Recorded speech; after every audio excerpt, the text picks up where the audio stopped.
How do we find the ideal business? In the same industry, you're going to find multiple brands in mosquito spraying and roofing, haircuts, fast food, gyms and things like that.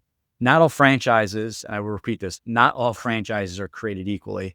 Every brand, they may be in a similar industry, giving the customer or client the same service, providing the same service, but ultimately they may be run differently. These are characteristics. One franchise A in the mosquito spraying space may have you running the business full time and spraying the backyards of people's homes. And the other one allows you running it part time where you're overseeing the marketing, the KPIs, and just the systems in place. So, going back to these characteristics that I just talk about this all the time. It's so crucial because having a clear idea, even if you've never owned a business before, getting an idea of what that business may look like from these characteristics we're going to talk about really helps you to scale down the brands, that are going to be available in your market. So let's go through some examples of things to think about, and then we can go back and revisit and see where the match is. A big part of this is where you are located, location, specifically our general area. You may live in Chicago, and maybe it's one of the suburbs in Chicago, but you have that general area. Now, a brick and mortar business, specifically, maybe it's a standalone building or in a shopping center, may say we have room for 3 locations. So you're not really figuring out the exact spot. A third party will come in and help you there. We want to figure out the Chicago area and the suburbs. Anything beyond that, anything beyond the center of Chicago, going back in hours is too far out. That is one way to really scale down your business, because sometimes we see ads, especially if you're doing research nowadays, and you may get retargeted. An ad may pop up and it sounds great. Obviously it's an ad, right? They're going to make it appealing, but we want to make sure that it's in a market that you're comfortable with. You're not driving 2 hours to get to work at a location or what have you. So location, I think, is a big one, and it would really, really help you scale back, the number of brands, because first off, it has to be registered in your state of Illinois. Secondly, it needs to be available in your market. That's a great place to start. So if you are thinking of moving or have dual residency, maybe look at where you will eventually move and see if it works within the timeframes. Second piece to this is money. We need to be able to fund this franchise and not overextend yourself. So I encourage everyone to look at their financial situation, break down all your savings accounts, checking accounts, put all your assets together on the left side of a piece of paper, and all your liabilities. So assets are anything you own, IRAs, real estate, and that's going to be the value of the home, approximate.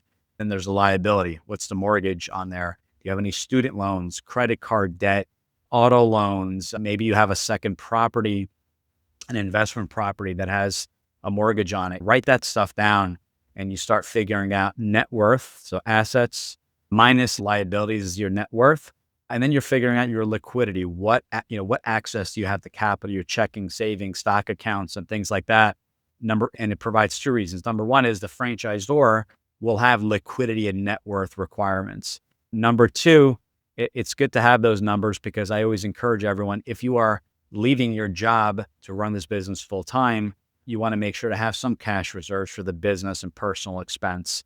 Everyone's situation is different, but if there's someone else in the home, maybe it's your spouse that is working and their income is covering the expenses, great. You want to have a little bit of a buffer there and make sure you have enough to fund the business and some reserves aside in the event the business takes a little bit longer to get up and running.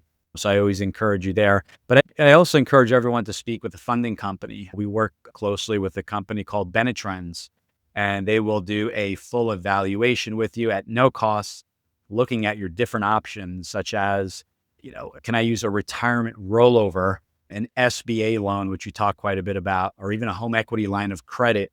They'll go through your different options, some things to think about.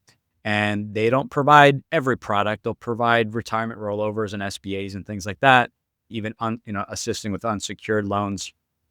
But if it's something like a home equity line of credit, they'll encourage you to speak with your bank and see kind of what the rates are, what the requirements are and things like that. So financials, if you come back and the numbers, 50,000 liquid 100,000 net worth and the SBA pre-approves you for a loan up to 200,000, maybe we stay within that. And that obviously also reduces, right? Kind of narrows this search down for the first business. It also helps you figure out, okay, if we're, looking at 200,000, is that going to be enough for a brick and mortar type of business? Or should we stay more in the home-based service kind of area or industry? Things to think about: getting a full financial picture, looking at all the options.